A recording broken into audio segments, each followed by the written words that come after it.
How were arithmetic operations standardized alongside number systems?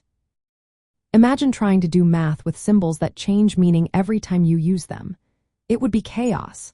Over time, humans found ways to make calculations consistent and reliable. This process didn't happen overnight. It evolved as number systems grew more advanced.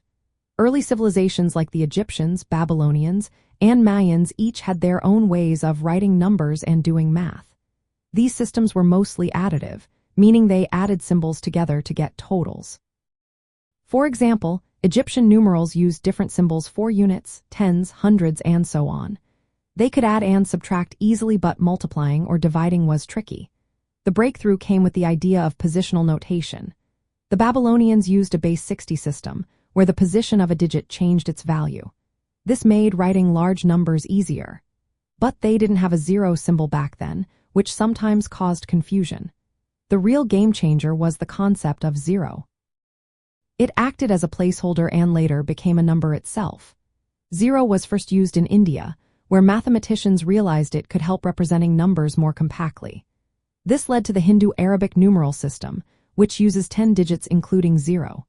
With these 10 digits, people could write any number and perform calculations more efficiently. Indian mathematicians like Brahmagupta created rules for adding, subtracting, multiplying, and dividing.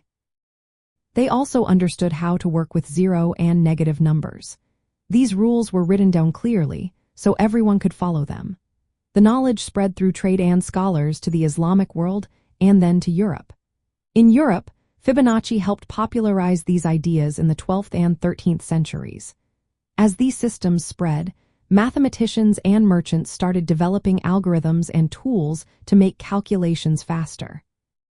For example, lattice multiplication used grids to simplify multiplication problems.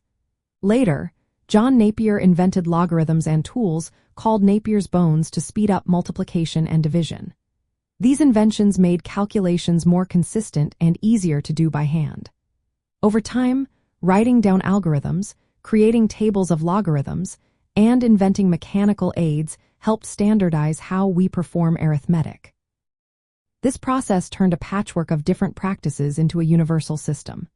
Today, we use the Hindu-Arabic system and its rules for almost all calculations. This standardization made math reliable and accessible, shaping science, commerce, and technology.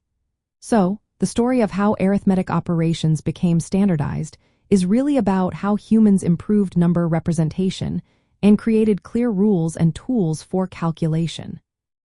It's a story of progress from simple symbols to the complex systems we're relying on today.